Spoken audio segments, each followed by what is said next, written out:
الحمدللہ رب العالمین والصلاة والسلام علی رسولہ الکریم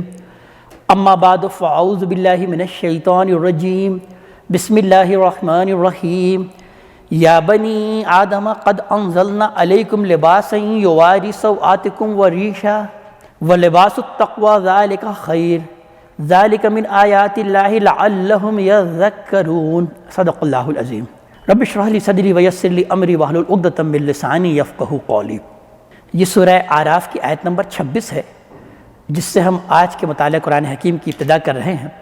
سورہ اعراف میں اس سے پہلے قصہ آدم و ابلیس تفصیل سے بیان ہوا ہے، جس کے بارے میں یہ عرض کر چکا ہوں کہ اللہ تعالیٰ نے 7 مقام پر اس قصے کو بیان کیا ہے۔ اس کی وجہ یہ ہے کہ در حقیقت اس واقعے سے اللہ تعالیٰ نے دنیا میں انسانوں کو بھیجنے کی جو اسکیم ہے اس کو واضح کیا ہے۔ لہذا اس میں اللہ تعالیٰ نے اس بات کو بیان کیا کہ دنیا میں ہم نے انسان کو جو بھیجا ہے اس کی اصل غرض و غایت امتحان ہے، اور اس امتحان کے ذریعے سے میں اپنے ان بندوں کا انتخاب کر لینا چاہتا ہوں جن کو ہم اپنی جنت کا وارث بنائیں گے۔ اس کے بعد پھر اللہ تعالیٰ نے اس قصے کے ذریعے اس بات کو بیان کیا کہ اس امتحان میں سب سے بڑی رکاوٹ اور سب سے بڑا دشمن جو تمہیں اس امتحان میں ناکام کرنے کے درپے ہے وہ یہ ابلیس اور اس کی ذریت یعنی شیطان مردود ہے۔ اور جس طرح سے ابلیس سرکشی اور تکبر میں مبتلا ہوا تھا، اللہ کے نزدیک یہ سب سے بڑا جرم ہے کہ کوئی تکبر کا مظاہرہ کرے اور سرکشی کا مظاہرہ کرے اللہ کے حضور۔ ابلیس یہ چاہتا ہے کہ تمہیں بھی وہ اسی طرح سے سرکشی اور تکبر میں مبتلا کرے، یعنی تمہارا پہلا امتحان جو ہے وہ انانیت کا امتحان ہے۔ یعنی ابلیس اپنے اس انانیت کے امتحان میں ناکام ہونے کے بعد جس انجام کو وہ پہنچا ہے وہ یہ چاہتا ہے کہ انسان بھی اسی انجام کو پہنچے،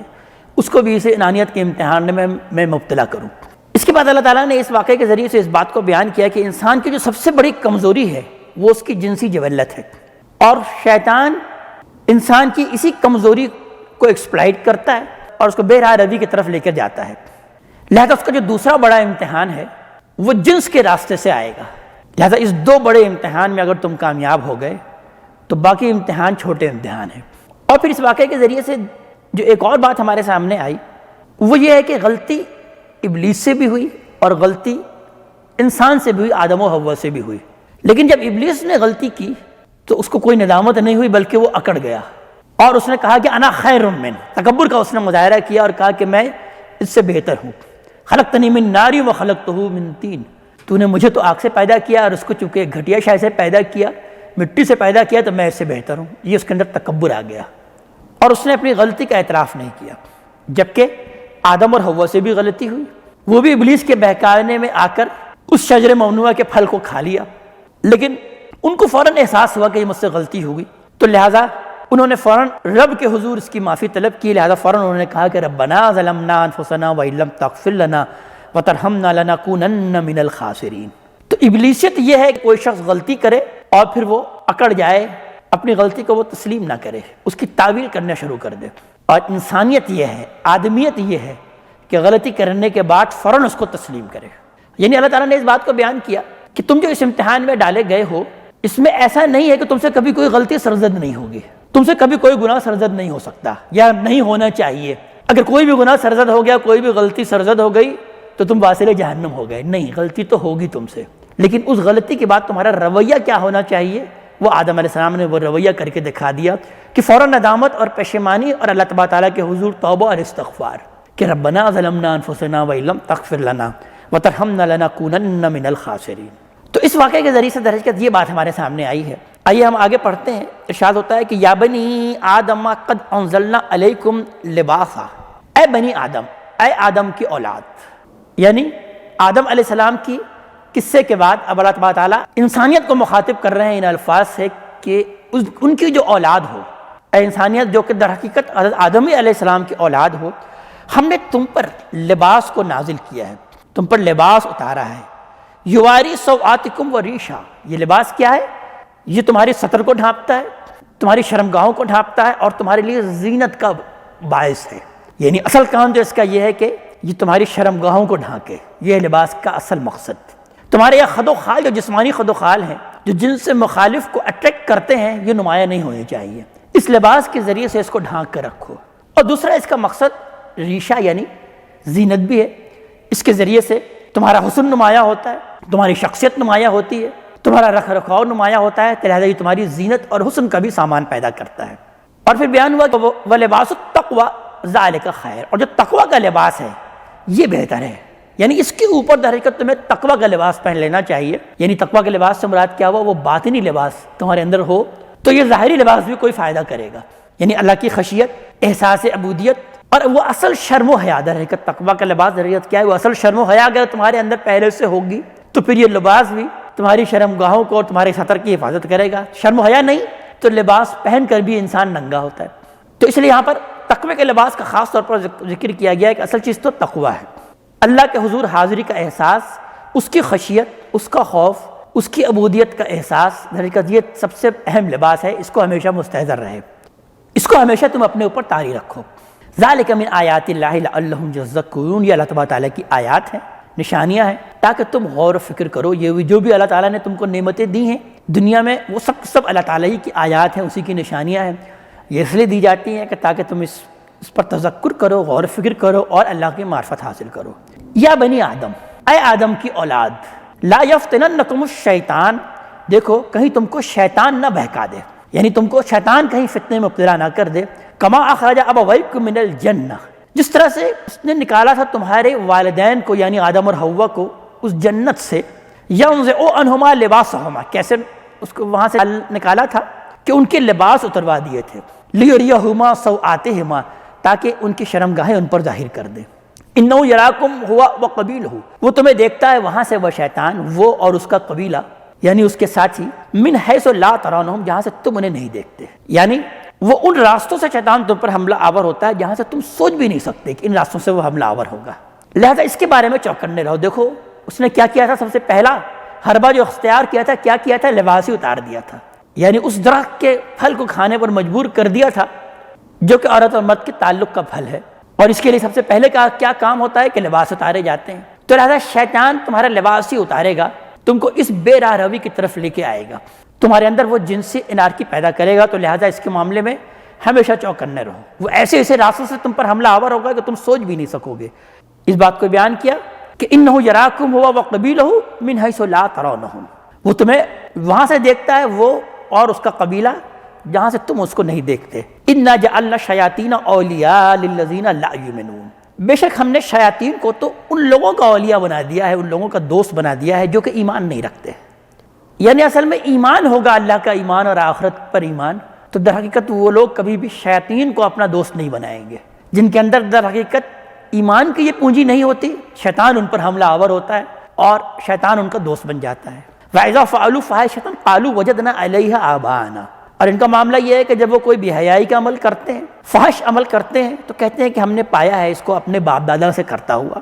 ہمارے آباء و اجداد یہی کام کرتے چلے آئے ہیں۔ یعنی بیان یہ کیا جاتا ہے کہ قریش مکہ اس بات کو بڑی عظیم عبادت سمجھتے تھے کہ خصوصاً خانہ کعبہ کا طواف جو ہے وہ برہنہ ہو کر کیا جائے، ظاہر ہے یہ کھلی فحاشی ہے، اور جب ان کو اس سے روکا جاتا تھا تو وہ کہتے تھے کہ ہم نے اپنے باپ دادوں کو یہی کرتے ہوئے پایا۔ واللہ امرنا بہا، اور پھر یہ کہتے تھے اللہ نے ہمیں اس کا حکم دیا، یعنی جب ہمارے باپ دادا یہ کر رہے تھے تو یقیناً اللہ نے اس کا ہمیں حکم دیا۔ تو قل ان اللہ یأمر بالفحشاء، نبی کریم صلی اللہ علیہ وسلم کو مخاطب کر کے کہا جا رہا ہے کہ آپ ان سے فرما دیجئے کہ بے شک اللہ تعالیٰ کبھی بھی فحاشی کا حکم نہیں دیتا،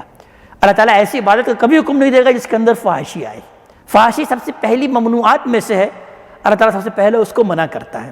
اتقولون علی اللہ ما لا تعلمون، کیا تم اللہ تعالیٰ پر وہ بات جڑ رہے ہو جو کہ تم نہیں جانتے، یعنی ایسی بات جو کہ اللہ تعالیٰ نے نہیں کہی اور تم یہ کہو کہ اللہ نے اس کو ہمیں حکم دیا، تو یہ اللہ پر جھوٹ جڑنا ہوا، تم اللہ تعالیٰ پر یہ بات جڑ رہے ہو۔ قل امر ربی بالقسط، آپ کہہ دیجئے کہ میرے رب نے تو قسط کا، انصاف کا مجھے حکم دیا ہے، یعنی راستے پر قائم رہنے کا حکم دیا ہے۔ وہ خود قائم بالقسط ہے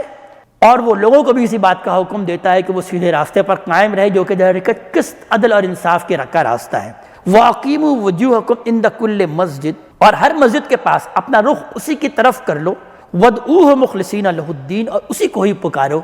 اپنے دین کو خالص کر کے، خالص اللہ تعالیٰ ہی کے ہو کے رہ جاؤ اور اپنے دین کو خالص کر کے اللہ ہی کو صرف پکارو اور کسی کو مت پکارو، وہ تمہیں شرک کا حکم نہیں دیتا۔ کما بدأکم تعودون، جیسے اس نے تمہیں پہلے پیدا کیا تم دوبارہ بھی لوٹائے جاؤ گے اسی کے پاس۔ یعنی توحید کا یہ ایک اور پہلو سے اقرار ہے کہ جس طرح تم تنہا آئے تھے تنہا اسی کی طرف لوٹائے جاؤ گے، کوئی سفارشی کوئی تمہارا سفارش کرنے والا، کوئی تمہاری مدد کرنے والا تمہارے ساتھ نہیں ہوگا۔ اللہ تعالیٰ کے حضور تم اکیلے کھڑے ہو گئے اللہ کا، اور وہاں پر تمہیں حساب دینا ہوگا۔ تو اللہ تعالیٰ نے اس بات کو بیان کیا ہے، کما بداکم تعودون، جیسے تمہیں اس نے پہلے پیدا کیا تم دوبارہ اسی کی طرف لوٹائے جاؤ گے۔ فریقاً ہدا و فریقاً حق علیہم الضلالہ، ایک فریق تو یقیناً ہدایت پر ہے، لیکن ایک گروہ ایسا ہے، ایک فریق ایسا ہے کہ جس پر گمراہی ثبت ہو چکی ہے، گمراہی کا وہ مستحق ہو چکا ہے۔ اور کیوں؟ انہم اتخذوا الشیطان اولیاء من دون اللہ، کہ انہوں نے اللہ کے سوا شیطانوں کو اپنا رفیق بنا لیا ہے، اپنا دوست بنا لیا ہے اللہ تعالیٰ کو چھوڑ کر۔ تو جو شیطان کو اپنا رفیق اور دوست بنا لیتے ہیں ان پر پھر گمراہی ثبت ہو جاتی ہے، وہ سیدھے راستے کو نہیں پا سکتے۔ وَيَحْسَبُونَ أَنَّهُمْ مُهْتَدُونَ، اور وہ یہ گمان کرتے ہیں کہ وہ ہدایت پر ہیں، یعنی غلط راستہ اختیار کرتے ہیں اور اسی کو وہ ہدایت کا راستہ سمجھتے ہیں۔ یا بنی آدم خذوا زینتکم عند کل مسجد، اے بنی آدم، اے آدم کے اولاد، اپنی زینت کو لے لو ہر مسجد کے حاضری کے وقت، یعنی ہر نماز کے وقت، ہر مسجد کے حاضری کے وقت اپنی اس زینت یعنی اس لباس کے ساتھ آؤ، اچھے لباس کے ساتھ اللہ کے حضور حاضر ہو۔ اللہ کو یہ ہرگز پسند نہیں کہ تم بغیر لباس کے اس کے سامنے عبادت کرو، جیسا کہ انہوں نے عبادت میں یہ بدعت داخل کر لی تھی۔ وَكُلُوا وَاشْرَبُوا وَلَا تَسْرِفُوا، اور کھاؤ اور پیو اور اسراف مت کرو، یعنی یہ کھانا پینا، یہ پہننا اچھا، یہ اوڑھنا، یہ کہیں منع نہیں ہے۔ تم کھاؤ پیو جو اللہ تعالیٰ نے نعمتوں میں سے دیا ہے، تم اچھا پہنو، اچھا اوڑھو، لیکن اس میں اسراف بنا ہے، اس کے اندر بیجا مت خرچ کرو۔ کھانے پینے میں بھی اسراف کرنا اللہ تعالیٰ کو یہ پسند نہیں، اسی طرح لباس میں بھی اسراف کرنا یہ اللہ تعالیٰ کو پسند نہیں ہے۔ تم اس کو اختیار کرو، یہ زینت تمہارے لیے ہے۔ اس لیے آگے بیان ہوا کہ کل من حرم زینت اللہ التی اخرج لعبادہ، ذرا ان سے پوچھئے کہ کس نے حرام کیا ہے اللہ کی وہ زینت جو اللہ تعالیٰ نے اپنے بندوں کے لیے نکالی ہے۔ والطیبات من الرزق، اور یہ پاکیزہ کھانے، یہ کس نے حرام کیا؟ یعنی دین میں جب بگاڑ پیدا ہوتا ہے تو پھر یہی معاملہ ہوتا ہے کہ اس کے اندر پھر لوگ یہ کہتے ہیں کہ یہ اچھا کھانا، اچھا پینا اور یہ پہننا، یہ زینت اختیار کرنا یہ دین میں منع ہے، یہ کوئی پسندیدہ عمل نہیں ہے، بلکہ انسان کو تو پھٹے پرانے کپڑے پہننے چاہیے اور بس روکھی سوکھی پر ہی جو اس کو گزارا کرنا چاہیے۔ اللہ تعالیٰ نے بیان کیا اس کو کہ یہ کون ہے، کس نے تمہارے لیے ان زینت کو حرام کیا جس کو کہ اللہ تعالیٰ نے نکالا ہے اپنے بندوں کے لیے۔ یہ ساری چیزیں اللہ تعالیٰ نے کس کے لیے نکالا ہے؟ اپنے بندوں کے لیے نکالا۔ اور یہ پاکیزہ رزق جو حلال کھانے ہیں یہ کس نے تم پر حرام کیا جو تم لوگوں نے اپنی مرضی سے ان کھانوں کو حرام کر لیا؟ قل ہی للذین آمنوا فی الحیاۃ الدنیا، آپ کہہ دیجئے کہ یہ تو وہ لوگ جو کہ ایمان لائے ہیں ان کے لیے خاص ہے اس دنیا کی زندگی میں، خالصۃ یوم القیامہ، اور یہ خالص ہو جائے گا قیامت کے دن انہی کے لیے۔ یعنی دنیا کی زندگی میں بھی در حقیقت ہم نے اپنے بندوں کے لیے یہ نازل کیا ہے، لیکن جو میرے بندے ہیں وہ اس کو استعمال کرتے ہیں، اور میرے بندوں کے ساتھ جو میرے نافرمان ہیں ان کو بھی ہم دے دیتے ہیں ساتھ ساتھ۔ لیکن قیامت کے دن میں اپنے نافرمانوں کو اس میں سے کچھ بھی نہیں دوں گا، بلکہ قیامت میں تو خالص میرے بندوں ہی کے لیے یہ ہوگا۔ کذالک نفصل الآیات لقوم یعلمون، اور اسی طرح ہم تفصیل بیان کرتے ہیں اپنی آیات کی ان قوموں کے لیے جو کہ جاننے والے ہیں، جو کہ جاننا چاہتے ہیں، علم والے ہیں، یعنی جو کہ دین کی حقیقت کو جاننا چاہتے ہیں۔ اللہ تعالیٰ اسی طرح سے بیان کر رہے ہیں کہ ہم اس کی تفصیل بیان کر رہے ہیں۔ یعنی ہمارے یہاں بھی جب دین کی صوفیانہ تعبیر کی گئی تو یہی پھر معاملہ کیا گیا کہ یہ تو دنیا جو ہے یہ در حقیقت یہ تو مایا کا جال ہے، اور اس کے اندر تو بس آدمی روکھی سوکھی پر گزارا کرے، یہی ہے اصل دین، پیون لگے ہوئے کپڑے پر گزارا کرے، یہی ہے اصل دین۔ نہیں، اللہ تعالیٰ نے بیان کیا جب تمہارے پاس ہے تو اس کا اظہار بھی کرو، اور یہ ہم نے تم پر حرام نہیں کیا۔ یہ تمہارے اپنے تصورات ہیں کہ جو تم نے سمجھ لیا ہے کہ یہ چیزیں جو ہے یہ ناجائز ہیں یا ناپسندیدہ ہیں، بلکہ ہم نے حرام کیا کیا چیز کیا ہے میں تم کو بتا دیتا ہوں۔ تم اپنی مرضی سے نہ جانے کیا کیا حرام کی فہرست تم نے گھڑ لی ہے، اور میں تمہیں بتاتا ہوں کہ ہم نے کیا حرام کیا۔ قل انما حرم ربی الفواحش ما ظہر منها وما بطن، آپ کہہ دیجئے کہ میرے رب نے تو صرف یہ حرام کیا ہے، اور وہ کیا ہے کہ وہ بے حیائی کو حرام کیا ہے، فحش کو حرام کیا، وہ ہم اس سے پہلے بھی سن چکے کہ یہ اللہ تعالیٰ نے سب سے بڑا حرام یہ کیا ہے کہ تم کسی فحاشی اور بے حیائی کی طرف مت جاؤ۔ ما ظہر منها وما بطن، خواہ وہ بے حیائی یا فحاشی کھلے عام ہو یا چھپے چھپے ہو، دونوں طرح کی یہ بے حیائی اور فحاشی، یہ جنسی بے راہ روی اور یہ جنس کی طرف میلان کرنے والی چیزیں، ان سب کو اللہ تعالیٰ نے حرام قرار دیا ہے کہ اس کی طرف تم رغبت بھی نہیں اختیار کرو جو کہ فحاشی اور بے حیائی ہو۔ والاسم والبغی بغیر الحق، اور گناہ کے کام کو اللہ تعالیٰ نے حرام کیا، یعنی حق تلفی کو اللہ تعالیٰ نے حرام کیا، کسی کی حق تلفی کی جائے، اور ناحق زیادتی کو اللہ تعالیٰ نے حرام کیا، یعنی سرکشی اور ناحق زیادتی اگر کی جائے تو در حقیقت اللہ تعالیٰ بیان فرما رہے ہیں کہ اس کو ہم نے حرام کیا۔ اور وَأَن تُشْرِكُوا بِاللَّهِ مَا لَمْ يُنَزِّلْ بِهِ سُلْطَانًا، اور یہ کہ تم اللہ کے ساتھ شریک ٹھہراؤ جس کے کہ اس نے کوئی سند کوئی سلطان نازل نہیں کی۔ یعنی چوتھی چیز جو اللہ تعالیٰ نے حرام کی وہ کیا کیا کہ وہ شرک کو حرام کیا، یعنی پہلی بات بیان کیا کہ فحاشی کو ہم نے حرام کیا، حق تلفی کو حرام کیا، ناحق زیادتی کو حرام کیا۔ چوتھی چیز کہ تم شرک کرو کہ جس کی اللہ تعالیٰ نے کوئی سند نہیں اتاری، بے سند تم اللہ تعالیٰ کا شریک ٹھہراتے ہو۔ اور پانچویں چیز کو بیان کیا کہ وَأَن تَقُولُوا عَلَى اللَّهِ مَا لَا تَعْلَمُونَ، اور تم اللہ تعالیٰ پر وہ بات کہو کہ جو کہ تم نہیں جانتے، یعنی تم اس بات کو بیان کرو کہ اللہ یوں فرماتا ہے، دین میں یہ چیز ہے اگرچہ وہ دین میں نہیں ہو، دین کے کسی ماخذ میں اس بات کو بیان نہیں کیا جا رہا ہو اور تم کہہ رہے ہو کہ یہ دین ہے، تو در حقیقت یہ اللہ پر وہ بات جڑنا ہے اور اللہ پہ جھوٹ جڑنے کے یہ مترادف ہے، جس کو کہ ہم حروف عام میں کہتے ہیں یہ بدعت۔ یعنی پانچویں چیز جو اللہ تعالیٰ بیان فرما رہے ہیں کہ وہ کیا ہے، وہ ہم نے تم پر بدعت حرام کی۔ تو یہ پانچ چیزیں ہیں کہ جو کہ میں نے تم پر حرام کیا ہے اور تم نے نہ جانے اپنی مرضی سے کیا حلال اور کیا حرام بیان کر لیا ہے، اپنی فقہی موشقافیوں کے ذریعے سے تم نے اپنا ایک دین بنا لیا ہے اور اس میں تمہاری حلال اور حرام کی فہرست بالکل مختلف ہے۔ وَلِكُلِّ أُمَّةٍ أَجَلٌ، اور ہر امت کا ایک وقت مقرر ہے۔ یعنی اب یہ سوال پیدا ہوتا ہے کہ جو لوگ ان حرام کو اختیار کرتے ہیں، شرک کو اختیار کرتے ہیں، بدعات کو اختیار کرتے ہیں، تو اللہ تعالیٰ ان کو پکڑ کیوں نہیں لیتا، ان پر عذاب کیوں نہیں نازل کرتا؟ اس کا جواب اللہ تعالیٰ دے رہے ہیں کہ ہر امت کے لیے ہم نے ایک اجل، ایک مقرر وقت مقرر کیا ہے، اس کا ایک وقت معین ہے، اسی وقت ہم ان پر عذاب نازل کریں گے، اس کی پکڑ آئے گی۔ فَإِذَا جَاءَ أَجَلُهُمْ لَا يَسْتَأْخِرُونَ سَاعَةً وَلَا يَسْتَقْدِمُونَ، تو جب ان کا وہ مقرر وقت آ جائے گا تو وہ ایک گھڑی بھی پیچھے نہیں ہٹ سکیں گے، وَلَا يَسْتَقْدِمُونَ، اور نہ وہ آگے بڑھیں گے۔ یا بنی آدم، اے آدم کی اولاد، اما یاتینکم رسول منکم، میں نے تم کو پہلے یہ بات کہہ دی تھی، اللہ تعالیٰ اس بات کو بیان کر رہے ہیں کہ اے اولاد آدم، یہ بات تو میں نے تم کو پہلے ہی سمجھا دیا تھا کہ اگر تمہارے پاس آئے ایک رسول تمہیں میں سے، یقصون علیکم آیاتی، وہ بیان کریں تمہیں سنائے میری آیات، فمن اتقی واصلح، تو جو کوئی بھی تقوی کی روش اختیار کرے، یعنی میری آیات کو سن کر وہ اس کے اندر تقوی پیدا ہو اور اس نے اپنی اصلاح کر لے، وہ اپنی اصلاح پیدا ہو جائے اس کے اندر، فلا خوف علیہم ولا ہم یحزنون، تو پھر اس کے لیے نہ تو کوئی خوف ہے اور نہ وہ کوئی حزن سے دوچار ہوں گے۔ یہی قصہ آدم و ابلیس جب سورہ بقرہ میں بیان ہوا تو ہم اس کو پڑھ چکے کہ وَإِمَّا يَأْتِيَنَّكُم مِّنِّي هُدًى فَمَن تَبِعَ هُدَايَ فَلَا خَوْفٌ عَلَيْهِمْ وَلَا هُمْ يَحْزَنُونَ، کہ جب بھی کبھی آئے تمہارے پاس میری طرف سے کوئی بھی ہدایت، تو جو کوئی بھی اس ہدایت کی پیروی کرے گا تو اس کے لیے اب نہ کوئی خوف ہے اور نہ وہ کوئی حزن سے دوچار ہوگا، نہ وہ کسی غم سے دوچار ہوگا، یعنی اب اس کے لیے ہمیشہ ہمیش کی جنت ہے۔ یہاں پر ان دوسرے الفاظ سے بیان کیا کہ یہ بات تو میں نے تم کو کہہ دی تھی کہ میرے رسول تمہارے درمیان آتے رہیں گے اور وہ کیا کریں گے، میری آیت تم کو پڑھ کے سنائیں گے، یتلو علیہم آیاتہ، تو جو کوئی بھی اس آیات کو سن کر ایمان لے کر آتا ہے، تقویٰ کی روش اختیار کرتا ہے اور اپنے رویے کو درست کر لیتا ہے، تو اس کے لیے پھر جنت ہے، فلا خوف علیہم ولا ہم یحزنون۔ والذین کذبوا بآیاتنا، اور وہ لوگ جو کہ ہماری آیات کو جھٹلا دیا جنہوں نے، واستکبروا عنہا، اور اس سے استکبار کیا،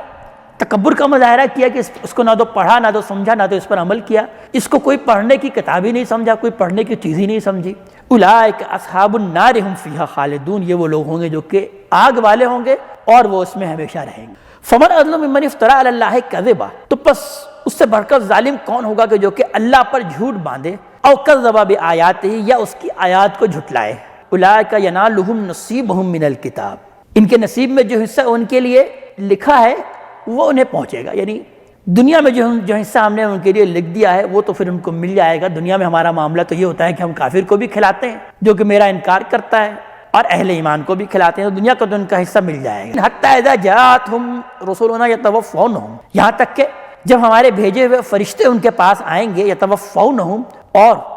وہ ان کی جانیں نکال لیں گے، ان کی روح قبض کریں گے، قالوا این ما کنتم تدعون من دون اللہ، تو اس وقت وہ یہ کہیں گے کہ کہاں ہیں وہ جن کو کہ تم اللہ تعالیٰ کے سوا پکارتے تھے، یعنی تم جو سمجھتے تھے کہ یہ میرے سفارشی ہیں، یہ مجھے بچا لیں گے، تو آج وہ کہاں ہیں، مجھے نظر نہیں آ رہے۔ قالوا ضلوا عنا، تو وہ جواب دیں گے وہ سب ہم سے گم ہو گئے، ہمارے ہاتھوں کے اب طوطے اڑ گئے، ہم تو یہ سمجھ رہے تھے کہ جن کو ہم پکارتے ہیں، جن کو ہم نے اپنا سفارشی سمجھ رکھا ہے، جن کو ہم نے اللہ تعالیٰ کے ساتھ شریک کر رکھا ہے، شاید یہ ہماری سفارش کریں گے، لیکن آج ہمیں کوئی نظر نہیں آ رہا ہے، سب گم ہو گئے۔ وَشَهِدُوا عَلَىٰ أَنفُسِهِمْ أَنَّهُمْ كَانُوا كَافِرِينَ، اور اس طرح وہ اپنے خلاف گواہی دیں گے کہ بے شک وہ تو کافر ہی تھے، وہ تو انکار کرنے والے ہی تھے۔ قَالَ ادْخُلُوا فِي أُمَمٍ قَدْ خَلَتْ مِن قَبْلِكُم مِّنَ الْجِنِّ وَالْإِنسِ فِي النَّارِ، اللہ تعالیٰ فرمائے گا کہ تم داخل ہو جاؤ جہنم میں ان امتوں کے ہمراہ جو کہ تم سے پہلے بھی گزر چکی ہیں، جو کہ جنوں میں سے تھیں یا انسانوں میں سے، جو تم سے پہلے امتیں گزر چکی ہیں ان کے ساتھ اب تم بھی داخل ہو جاؤ جہنم میں۔ کلما دخلت امت لعنت اختہا، تو جب بھی کوئی امت داخل ہوگی اس میں تو وہ اپنی بہن پر لعنت کرے گی، یعنی اپنی ساتھی امت پر، اپنی پہلی امت پر وہ لعنت کرے گی۔ حتی اذا ادارکوا فیہا جمیعا، یہاں تک کہ جب وہ سب کے سب اس میں داخل ہو جائیں گے، قالت اخراہم لاولاہم، تو ان کی پچھلی قومیں، بعد میں آنے والی قومیں پہلوں کے بارے میں یہ کہیں گی کہ ربنا ہؤلاء اضلونا، اے رب ہمارے انہوں نے ہمیں گمراہ کیا، یعنی یہ پہلے تھے، ہم نے اندھی تقلید کی انہی کی، ہم ان کے نقش قدم پر چلتے رہے، انہوں نے جیسا کہا ویسے ہی ہم بھی کرتے رہے، تو در حقیقت انہوں نے ہمیں گمراہ کیا۔ فآتہم عذابا ضعفا من النار، تو پھر ان کو دگنا عذاب دیجیے آگ کا، یعنی وہ پھر اپنی سے پہلی امت کے بارے میں یہ کہیں گے، اپنی سے پہلے گروہ کے بارے میں یہ کہیں گے کہ انہوں نے چونکہ مجھے گمراہ کیا تھا تو لہذا ان کو دگنا عذاب ملنا چاہیے۔ قال لکل ضعف، تو اللہ تعالیٰ بیان کریں گے ہر ایک کے لیے دگنا عذاب ہے، ولکن لا تعلمون، لیکن تم جانتے نہیں، تم سمجھ نہیں رکھتے تھے۔ یعنی جس طرح سے پہلی امت نے تم کو گمراہ کیا تو تم نے اپنے آنے والی امت کو گمراہ کیا، تو اس لہذا تمہارے لیے بھی دگنا عذاب ہے۔ وقالت اولاہم لاخراہم، تو اس لیے پھر کہیں گے ان کی پہلی امت بعد میں آنے والی امت سے، فما کان لکم علینا من فضل، کہ تمہیں ہم پر کوئی فضیلت حاصل نہیں ہے، یعنی تم یہ سمجھ رہے ہو کہ تم کو کوئی فضیلت حاصل ہے، تم کو کوئی کم عذاب ملے گا، تم بھی ہماری طرح ہو۔ فذوقوا العذاب بما کنتم تکسبون، تو بس چکھو اس عذاب کا مزہ جو بھی تم کمائی کیا کرتے تھے، اپنی اس کمائی کا مزہ چکھو۔ ان الذین کذبوا بآیاتنا واستکبروا عنہا، بے شک وہ لوگ کہ جنہوں نے ہماری آیات کو جھٹلایا اور اس سے تکبر کی روش اختیار کی، لا تفتح لهم الابواب السماء، ان کے لیے آسمان کے دروازے اب کھولے نہیں جائیں گے۔ ولا يدخلون الجنہ، یعنی رحمت کے دروازے، آسمان کے دروازے سے مراد یہ ہوا کہ رحمت کے دروازے ان کے لیے اب کھولے نہیں جائیں گے۔ ولا يدخلون الجنہ، اور اب وہ جنت میں ہرگز داخل نہیں ہوں گے، حتی یلج الجمل فی سم الخیاط، یہاں تک کہ اونٹ سوئی کے ناکے میں داخل ہو جائے۔ یعنی اس بات کو بیان کیا جا رہا ہے کہ جس طرح کسی اونٹ کا سوئی کے ناکے میں داخل ہونا محال ہے، ویسے ہی ان کا بھی اب جنت میں جانا انتہائی محال ہے، کبھی بھی جنت میں داخل نہیں ہوں گے۔ وَكَذَلِكَ نَجْزِي الْمُجْرِمِينَ، اور اسی طرح ہم بدلہ دیا کرتے ہیں مجرموں کو، جو بھی جرم کے روش اختیار کرتا ہے مجرم ہے۔ اللہ تعالیٰ بیان فرما رہے ہیں آسمان کے دروازے رحمت کے ان کے لیے نہیں کھولے جائیں گے، ہرگز وہ جنت میں داخل نہیں ہوں گے۔ لَهُم مِّن جَهَنَّمَ مِہَادٌ، ان کے لیے جہنمی ہوگا بچھونا، وَمِن فَوْقِهِمْ غَوَاشٌ، اور یہی ان کے اوپر اوڑھنا ہوگا، یعنی جہنمی ان کا اوڑھنا، جہنمی ان کا بچھونا ہوگا۔ وَكَذَلِكَ نَجْزِي الظَّالِمِينَ، اور اسی طرح ہم بدلہ دیا کرتے ہیں ظالموں کو۔ والذین آمنوا وعملوا الصالحات، اور اس کے برعکس کہ وہ لوگ جو کہ ایمان لے کر آئے اور انہوں نے عمل صالح کی روش اختیار کی، لا نکلف نفسا الا وسعها، ہم کسی پر بھی بوجھ نہیں ڈالتے اس کی وسعت کے مطابق، اس کی بساط کے مطابق۔ یعنی جملہ معترضہ کے طور پر اللہ تعالیٰ نے بیان کیا کہ جو عمل صالح کا ہم نے تذکرہ کیا کہ وہ لوگ جو کہ ایمان لائے اور جنہوں نے عمل صالح کی روش اختیار کی، تو یہ عمل صالح کوئی ایسی بہت بڑی چیز نہیں ہے کہ جو کہ تم نے بنا لی ہے کہ یہ بھی کرنا پڑے گا، یہ بھی کرنا پڑے گا، یہ بھی فرض ہے تم پر اور یہ بھی تم پر لازم ہے، جو تم نے اپنی فقہی میں قافیے کے ذریعے سے دین کو انتہائی مشکل بنا لیا تھا۔ تو یہ دین کے جو احکامات ہیں وہ مشکل نہیں ہے، بہت آسان ہے۔ اس لیے درمیان میں اللہ تعالیٰ نے اس بات کو روک کر اس بات کو بیان کیا کہ ہم کسی پر بھی بوجھ نہیں ڈالتے مگر اس کی وسعت ہی کے مطابق، جو بھی عمل صالح کا تقاضا ہے وہ اصل میں تمہاری وسعت کے مطابق ہی ہے اس کا تقاضا۔ اور پھر اب آگے بات بیان ہوئی کہ والذین آمنوا وعملوا الصالحات، کہ وہ لوگ جو کہ ایمان لے کر آئے اور عمل صالح کی روش اختیار کی، اولئک اصحاب الجنہ، یہ وہ لوگ ہیں جو کہ جنت والے ہوں گے، ہم فیہا خالدون، اور وہ اس میں ہمیشہ ہمیش رہیں گے۔ ونزعنا ما فی صدورہم من غل، اور ہم نے ان کے سینوں سے کینے کو، کجی کو کھینچ لیا ہے، یعنی جو قدرت اگر ان کے سینوں میں ہے، جو آپس میں جو جنتی ہوں گے اور کسی دو جنتی کے درمیان اگر کوئی دشمنی یا کوئی عداوت اور کوئی قدرت کا معاملہ ہوگا تو اللہ تعالیٰ بیان فرما رہے ہیں کہ وہ سب ختم ہو جائے گا اور آپس میں محبت سے رہیں گے۔ یعنی جس طرح اہل دوزخ کا تذکرہ کیا کہ وہ اس میں تو ایک دوسرے پر لوگ لعنت کریں گے، ایک قوم دوسری قوم پر لعنت کرے گی، اہل جہنم ایک دوسرے پر وہ لعنت کر رہے ہوں گے، لیکن جنت میں یہ معاملہ ہوگا کہ اگر کوئی قدرت یا کوئی دشمنی یا کوئی غل یا کوئی کجی بھی ہے دل میں تو اللہ تعالیٰ بیان فرما رہے ہیں اس کو بھی ہم نکال لیں گے۔ تجری من تحتہم الانہار، اور ان کے نیچے ندیاں بہہ رہی ہوں گی۔ وقالوا الحمد للہ الذی ہدانا لہذا وما کنا لنہتدی لولا ان ہدانا اللہ، اور وہ یہ کہیں گے کہ کل شکر اور کل ثنا اللہ تبارک تعالیٰ ہی کے لیے کہ جس نے ہمیں اس راستے کی طرف ہدایت دی، اور ہم ہرگز ہدایت یافتہ نہ ہو پاتے اگر اللہ ہی ہمیں ہدایت نہ دیتا۔ یعنی یہ جو ہمیں جنت کا راستہ ملا ہے یہ سب اللہ تبارک تعالیٰ ہی کا کرم ہے، اسی نے ہمیں ہدایت کے راستے کی طرف لے کر گیا تو ہمیں یہ پھر یہ ہدایت ملی۔ یعنی اس کو وہ اپنا کوئی کمال نہیں کہیں گے بلکہ اللہ تبارک تعالیٰ ہی کا اس پر شکر ادا کریں گے کہ اللہ ہی نے ہمیں اس ہدایت کی توفیق دی۔ لقد جاءت رسول ربنا بالحق، حقیقت یہ ہے کہ ہمارے رب کے رسول حق لے کر آئے تھے، حق کے ساتھ آئے تھے۔ وَنُودُوا أَن تِلْكُمُ الْجَنَّةُ أُورِثْتُمُوهَا، اور اس وقت یہ ندا آئے گی کہ یہی وہ جنت جس کے کہ تم وارث ہو، بما کنتم تعملون، بس سبب اس عمل کے جو کہ تم کیا کرتے تھے۔ یعنی اہل جنتی تو یہ کہیں گے کہ سب ہمیں اللہ تعالیٰ کی توفیق سے ہوا، اور اللہ تعالیٰ پھر اس کا جواب دیں گے اس کو کہ تم اس جنت کے وارث بن گئے ہو، کس لیے بن گئے؟ تمہارے ان اعمال کے بسبب، دنیا میں جو تم نے اعمال کیے تھے اس کی وجہ سے تم جنت کے آج وارث بن گئے ہو۔ وَنَادَىٰ أَصْحَابُ الْجَنَّةِ أَصْحَابَ النَّارِ، اور جنت والے آگ والے کو، دوزخ والے کو پکاریں گے، أَن قَدْ وَجَدْنَا مَا وَعَدَنَا رَبُّنَا حَقًّا، اور وہ ان سے کہیں گے کہ ہم نے تو پا لیا اپنے رب کا وعدہ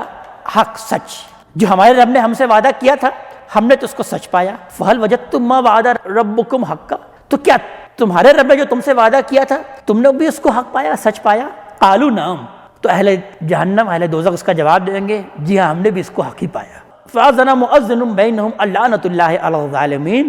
تو پھر پکارے گا ایک پکارنے والا ان کے درمیان کہ آج